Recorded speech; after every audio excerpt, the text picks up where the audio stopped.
నాకు బాగా గుర్తు 2019 ఎలక్షన్ ముందు ఎప్పుడో ఒకసారి ఉండవల్లి అరుణ్ కుమార్ గారు అన్నారు. ఏం మాట అన్నాడంటే, మోడీ గారు తీరు ఎలా ఉంటుందంటే ఆయన నిరంతరం గెలవాలనే ప్రక్రియలో ఏదైనా చేస్తాడు. ఆయన బహుశా ఈ దేశంలో ఎన్నికలు కూడా అవసరం లేదన్నా కూడా ఆశ్చర్యం లేదు. మోడీ గారి తీరు అలా ఉంటుంది. మోడీ గారు ఈ దేశానికి చాలా ప్రమాదకారి. రేపు పొద్దున సీట్లు పెరిగాయి అనుకోండి, నార్త్ ఇండియా మొత్తం పెంచుకుంటాడు, సౌత్ ఇండియా పెంచడు. ఆయన విధానం గెలుపు కావాలి. ఆర్ఎస్ఎస్ విధానం ఎలా ఉంటుందంటే మేము గెలవాలనే అలాగే ఆలోచిస్తారు. ఇది అన్నాడు. ఎలక్షన్ కమిషన్ పైన దారుణమైన విమర్శలు ఈ మధ్యకాలంలో చూస్తున్నాం భారతదేశ వ్యాప్తంగా. ఓ పక్క ట్యాంపరింగ్ తలనొప్పులకు అలాగే ఉంది. ఈవీఎంలనే ఏంట్రా నాయన ఎట్లా జరిగిపోయిందో ప్రతి ఒక్కరిలో ఆందోళన కలుగుతూ ఉంది. ఇంకో పక్క వాళ్ళు చేసే పనులు కూడా అలాగే ఉన్నాయేమో అనిపిస్తూ ఉంది. ఇక్కడ నేను వాళ్ళని స్వతంత్ర ఇండివిజువల్ కదా. ఎలక్షన్ కమిషన్ ఆఫ్ ఇండియా అంటే ఇండివిజువల్గా పనిచేసేవాళ్ళు. వాళ్ళకి ఆ స్వతంత్ర హోదా ఇప్పించింది పివి నరసింహారావు గారి హయాంలో. ఆయనే కదా మీ నిర్ణయాలు మీరే తీసుకొని మీరు ఎవరి మీద ప్రెజర్స్ వద్దు, మీకు ఒక 3 నెలల పాటు ఏదైనా కానీ ఎలక్షన్ కమిషన్ కోడ్ అక్కడ ఇంప్లిమెంటేషన్ అయితే ఏ అధికారిని ఎక్కడ బదిలీ చేసుకోవాలి, ఎక్కడ ఎవరిని ఉంచాలి, ఇవన్నీ మీరే చూసుకోండి, ఎవరి చేతిలో మీరు లొంగాల్సిన పని లేదని ఇండివిజువల్గా వాళ్ళకే వాళ్ళు నిర్ణయాలు తీసుకునేంత హక్కు పివి నరసింహారావు గారి గవర్నమెంట్ ఇచ్చింది వాళ్ళకి నాడు. ఆయన బిల్ పాస్ ఇచ్చి అన్నీ చేశారు. నేను వాస్తవంగా మాట్లాడితే కాంగ్రెస్ కూడా కొన్నిసార్లు దాంట్లో ఏలు పెట్టి గబ్బు చేయాలని చూసింది కొన్ని విషయాల్లో. తర్వాత మనం చూడాలి అనుకున్న తీరులో నరేంద్ర మోడీ గారు ఎక్కువ ఇన్వాల్వ్మెంట్ అయ్యారేమో అనిపిస్తూ ఉంది. ఇది నా వ్యక్తిగత అభిప్రాయం. ఈ దేశంలో ఎవరైనా ఏదైనా కానీ స్వేచ్ఛగా మాట్లాడే అర్హత ఉంది. వాళ్ళు అవమానకరంగా నేను మాట్లాడలా. నాకు వచ్చిన అనుమానాలే నేను చెప్తున్నా.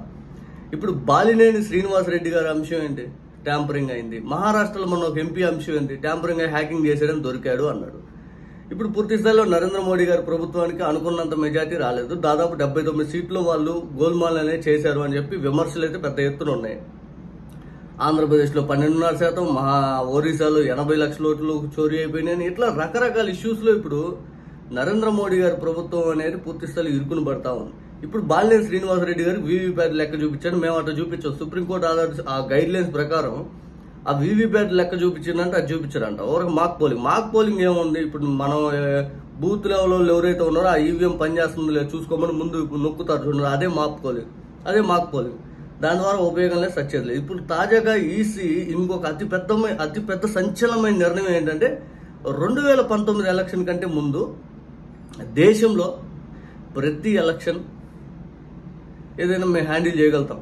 ఎటువంటి ఎలక్షన్ అయినా మా దగ్గర అంత ఫోర్స్ ఉంది, మేమంతా బాగా చేయగలుగుతాం అది అని చెప్పి జనరల్ ఎలక్షన్ వాళ్ళు బాగా నడుపుతూ ఉన్నారు ఫేజుల వారీగా. తర్వాత ఈ జనరల్ ఎలక్షన్తో పాటు 4-5 రాష్ట్రాలు ఒకేసారి మీదొచ్చి పడినా కూడా వాళ్ళు ఒకేసారి పూర్తి స్థాయిలో ఆ రాష్ట్ర అసెంబ్లీ ఎలక్షన్లు ఒకేసారి జరిపేంత సత్తా మన ఎలక్షన్ కమిషన్ ఆఫ్ ఇండియా దగ్గర ఉంది. మన భారతదేశ ఫోర్సెస్ ఎంత? ఎన్డీఆర్ఎఫ్ సిఆర్పిఎఫ్ ఫోర్స్ ఎంత? పోలీస్ వ్యవస్థ ఎంత ఉంది? రక్షణ వ్యవస్థ ఎంత పదిలంగా ఉంది? మోడీ గారు చెప్పేదే రక్షణ వ్యవస్థ ఎంత పదిలంగా ఉంది. ఇప్పుడు ఇంత రక్షణ వ్యవస్థ, ఇంత ఫోర్సెస్ ఇవన్నీ పెట్టుకొని జమ్మూ కాశ్మీర్కి, హర్యానాకి, మహారాష్ట్రకి, జార్ఖండ్కి ఈసారి ఎన్నికలు జరగాలి. వాళ్ళు ఏం చేశారు తెలుసా?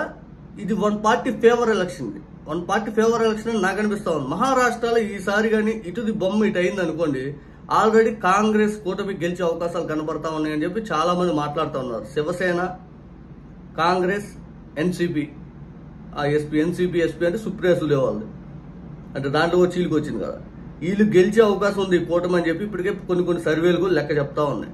పొరపాటున ఇది గెలిస్తే అక్కడ బీజేపీ వాళ్ళు ఎంపీలు ఎవరైతే ఉన్నారో ఇటుగా షిఫ్ట్ అవుతాయి. ఏది బీజేపీ అంటే బీజేపీ గెలిచిన ఎమ్మెల్యేలు, బీజేపీ గెలిచినటువంటి ఎంపీలు, ఈ షిండే వర్గం చూడండి, ఈ శివసేన చీలిన ఆయన ఎంపీలు వీళ్ళు ఇటు వచ్చేసే అవకాశం ఉంది అని చెప్పి ఒక పార్టీ లేదా ఒక కూటమి, ఇండియా కూటమి భయపడతా ఉందా? లేకపోతే అక్టోబర్లో జరగాల్సిన ఎలక్షన్ అక్టోబర్ స్టార్టింగ్లో నోటిఫికేషన్ ఇచ్చి అక్టోబర్ ఎండింగ్ కల్లా పూర్తి స్థాయిలో ఎలక్షన్ కౌంటింగ్ అయిపోయి నవంబర్ కల్లా కొత్త ప్రభుత్వం ఏర్పడాల్సిన మహారాష్ట్రలో మీరు ఎందుకు నవంబర్కి పోస్ట్ పోన్ చేశారు? నవంబర్కి పోస్ట్ పోన్ చేయాల్సినంత అవసరమేంది?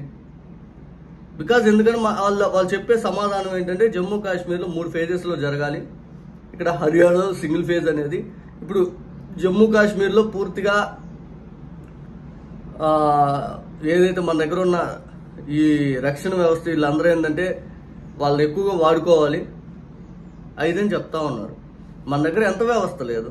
2019లో జమ్మూ కాశ్మీర్ ఎన్నికలు లేవు కాబట్టి మేము ఒకేసారి ఈ 3 రాష్ట్రాలకు కలిపెట్టామన్నారు. అంటే జమ్మూ కాశ్మీర్లో ఉండొచ్చు, ఎక్కువ అవసరాలు కావాలి, ఎక్కువ మందిని అక్కడ పూర్తి స్థాయిలో తీసుకెళ్లాలి అయిదని. అంతేనా మన వ్యవస్థ? ఒక జమ్మూ కాశ్మీర్ ఎన్నికలకే భయపడి మిగిలిన రాష్ట్రాల ఎన్నికల ఫోర్సెస్ అనే పక్కన పెడితే ఎట్లా? ఇది ఎవరి నిర్ణయం, ఎవరు అమలు చేస్తున్నారు?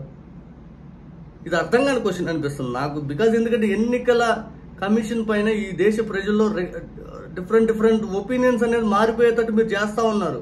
ఒకప్పుడు ఎన్నికల కమిషన్ అంటే చాలా గొప్పగా ఊహించుకునే వాళ్ళకి కూడా నేడు ఎన్నికల కమిషన్లో ఏం జరుగుతుందిరా నాయన, స్వతంత్రంగా ఒకటి వెళ్ళి ఓటేసి వాడు ఓటు ఎట్టిపోతుందనే ఆలోచన వరకు తీసుకొచ్చారంటే ఇది కేవలం మీ ఘనతే. అది పోయి మన ఓటు బ్యాలెట్ ద్వారా వేస్తే ఒక రకంగా అది ఆ కాగితాలు ఎవరు దింపుతారులే, ఎవరు తీసేస్తారో అనుకోవచ్చు. మీరు పంపించే చీటీలు అంతే ఉంటాయి, దాన్ని బట్టి వేసుకుంటారు. ఇక్కడ బ్యాలెట్ కాకుండా ఈవీఎంలో నొక్కి నువ్వు ఎన్ని నొక్కొచ్చు, లేదా కొత్త ఏం తెచ్చి యాడ్ చేసి అది పెట్టేయచ్చు. ఏమిటి మరి? మహారాష్ట్ర ఎన్నికలు, జార్ఖండ్ ఎన్నికలు ఖచ్చితంగా బీజేపీకి చాలా కీలకం. అక్కడ ఇటు పక్క ఇప్పుడే సింబు సోరెన్ ఆయన ఉన్నారు చూడండి, మన ఇప్పుడు వరకు జార్ఖండ్ ముఖ్యమంత్రి పనిచేసి జైలుకి వెళ్ళిన వాళ్ళ పార్టీ గెలవకుండా వీళ్ళ అలియన్స్ గెలవాలా. అందుకే ఈ మధ్య ఎక్స్ సీఎంలో ఒక ఆయన ఇట్లా ఆగారు జార్ఖండ్లో. మహారాష్ట్రలో ఇండియా కూటమి గెలిచే అవకాశం ఉంది కాబట్టి వాళ్ళు ఏంటంటే ఇప్పుడు దీన్ని పోస్ట్ పోన్ చేశారా అనే అనుమానాలు అయితే కలుగుతా ఉన్నాయి. కానీ ఇదే అనుమానం కానీ నిజమైతే ఇదే అనుమానం జనాల్లో ఉన్నది మాత్రం ఇలాంటి కోసమే అని పోస్ట్ పోన్ చేశారని అనుమానంగా నిజంగా జనాల్లో ఒపీనియన్ మొదలైతే ఎలక్షన్ కమిషన్ మీద చాలా తీవ్రమైన విమర్శలు అయితే ఎదుర్కోబోతున్నాయి. ఎందుకంటే జనాలు ఇంతకుముందు 1952 బ్యాచ్ కాదు, 1970 బ్యాచ్ కాదు, జనాలు ఎడ్యుకేటెడ్ పీపుల్ ఎక్కువైపోయారు. ప్రతి ఒక్కడు కూడా ఆలోచన శక్తి పెరిగింది, ప్రతి ఒక్కడు మాట్లాడగలుగుతున్నాడు, ప్రతి ఒక్కడు మీరు అమ్మ అంటే వాడు అమ్మహాగా తీసుకెళ్ళిపోతున్నాడు. బహుశా ఎవరికో లాభం చేకూర్చాలని ఎన్నికలు జరిపితే మాత్రం చాలా బాధాకరం, చాలా ఇబ్బందికరం. వాస్తవంగా చెప్పాలి ఈ దేశంలో మన రక్షణ వ్యవస్థకు మీరు క్వశ్చన్ మార్క్ పెట్టినట్టు.